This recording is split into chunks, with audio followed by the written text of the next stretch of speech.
warahmatullahi wabarakatuh. Hai semua, balik lagi sama saya Dian. Kali ini saya akan membahas mengenai jerawat atau akne vulgaris. Jerawat ini menjadi masalah di hampir semua usia, mulai dari remaja, dewasa, atau wanita ataupun laki-laki. Sebenarnya jerawat itu apa sih? Jadi jerawat merupakan suatu penyakit kulit yang disebabkan adanya penyumbatan pada folikel rambut atau tempat tumbuhnya rambut. Penyebab dari jerawat ini yang utama ada 4. Yang pertama itu bakteri. Bakteri ini yang disebut Propionibacterium acne. Kemudian yang kedua disebabkan oleh tersumbatnya folikel rambut tadi. Yang ketiga, produksi minyak yang berlebihan. Dan yang keempat, sel-sel kulit mati. Nah, faktor lainnya sendiri ada itu seperti yang pertama genetik ya. Jadi kalau misalnya orang tuanya memiliki jerawat yang banyak, kemudian besar-besar, ataupun pori-porinya lebih lebar, ataupun kelenjar minyaknya berlebih, akan meningkatkan resiko di anaknya nanti. Kemudian yang kedua ada faktor makanan. Makanan yang manis kan meningkatkan kadar insulin, sehingga kadar insulin ini akan meningkatkan produksi minyak di kulit dan akan memperparah lagi jerawat atau mencetuskan timbulnya jerawat tadi. Kemudian yang ketiga itu faktor hormon. Faktor hormon ini dapat terjadi pada remaja yang masuk usia pubertas. Misalnya karena hormon androgennya yang meningkat. Yang kedua itu pada ibu hamil. Kemudian yang ketiga wanita yang sedang menstruasi ataupun dengan sindrom PCOS. Kemudian yang keempat itu adanya faktor stres.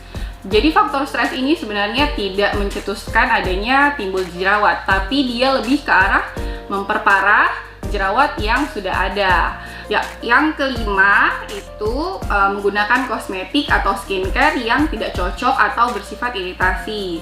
Jadi dia akan meningkatkan produksi minyaknya berlebih, atau dia mengandung alkohol, parfum yang lebih mengiritasi wajahnya lagi.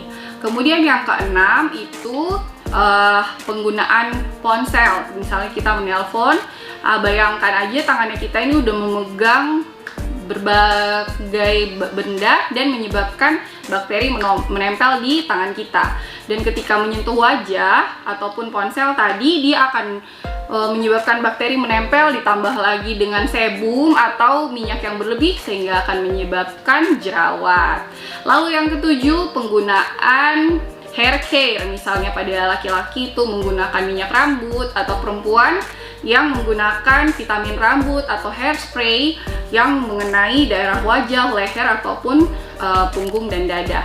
Dia akan mencetuskan produksi sebumnya, dan jika bertambah dengan minyak akan mencetuskan timbulnya jerawat tadi. Oke, itu tadi penyebab dari jerawat. Nah, kita harus ke dokter bila sudah ada jerawat yang mungkin sudah 1 bulan atau lebih, sudah diobati dengan bahan-bahan yang alami tapi tidak kunjung berkurang, maka malah lebih bertambah atau lebih merah dan lebih iritasi. Nanti setelah ke dokter, bahan-bahan apa yang bisa digunakan? Yang pertama itu biasanya digunakan retinoid atau vitamin A. Tujuannya penggunaan retinoid ini untuk melakukan eksfoliasi atau pengelupasan sel-sel kulit mati, tapi itu harus dengan resep dokter, terutama untuk dokter kulit. Yang kedua, biasanya digunakan antibiotik jika diperlukan. Misalnya sudah ada peradangan tertentu dengan jerawat yang sudah mulai ada nanah atau warna kekuningan di puncak dari jerawatnya, atau dia lebih merah dan lebih sakit, begitu. Kemudian yang ketiga, digunakan misalnya asam salisil.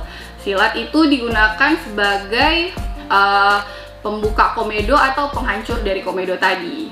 Kemudian ada lagi misalnya dengan tindakan dari dokter yang di klinik kecantikan ataupun dokter kulit, bisa dilakukan misalnya chemical peeling dengan bahan-bahan yang digunakan memang diketahui oleh dokter kulit tadi. Kemudian yang kedua, dilakukan facial. Facial ini bisa dilakukan di klinik kecantikan oleh tenaga kesehatan yang sudah terlatih. Itu digunakan misalnya ekstraksi atau pengeluaran komedo agar tidak menjadi jerawat. Karena komedo ini sendiri jika dibiarkan terus-menerus dia akan menjadi jerawat. Kemudian bisa dilakukan dermabrasi. Dermabrasi ini dia pengelupasan kulit atas dari wajah. Dia bisa dilakukan untuk mengangkat sel-sel kulit mati dan juga bisa untuk menyamarkan bekas jerawat. Nah, gimana sih melakukan pencegahan agar mengurangi jerawat? Yang pertama, harus rajin mencuci muka ya, 2 kali sehari minimal, dan tidak menggunakan air hangat, tidak menggosok-gosok wajah secara kasar. Setelah mencuci muka, bersihkan atau lap wajah dengan cara ditepuk-tepuk saja, tidak boleh digosok secara keras dengan handuk yang kasar. Yang kedua, menggunakan kosmetik atau skincare yang non-komedogenik atau non-aknegenik. Yang ketiga, rutin melakukan pembersihan alat kosmetik seperti spons, kuas cita, karena di situ tempat menempelnya bakteri. Dibersihkan dengan sabun, kemudian air hangat, agar bakterinya pun hilang. Yang keempat, menggunakan sunblock atau sunscreen yang tidak menyumbat pori-pori. Biasanya teksturnya lebih ke arah gel dan lebih ringan. Kemudian yang kelima, melakukan eksfoliasi 2 kali seminggu minimal atau maksimalnya 3 kali seminggu agar tidak mengiritasi kulit atau memperparah jerawat yang sedang meradang. Tapi tidak boleh tiap hari juga. Yang keenam, tidak menyentuh wajah dengan tangan yang kotor ataupun ponsel harus sering dibersihkan agar bakteri tidak menempel di wajah kita. Yang ketujuh, banyak makan buah dan sayur ya, supaya kulit kita kesehatannya tetap terjaga karena antioksidannya yang baik untuk kulit. Oke, sekian saja video saya kali ini. Semoga bermanfaat. Jangan lupa like, comment, dan subscribe agar saya tahu apa yang akan saya buat lagi di video-video selanjutnya. Terima kasih. Assalamualaikum warahmatullahi wabarakatuh.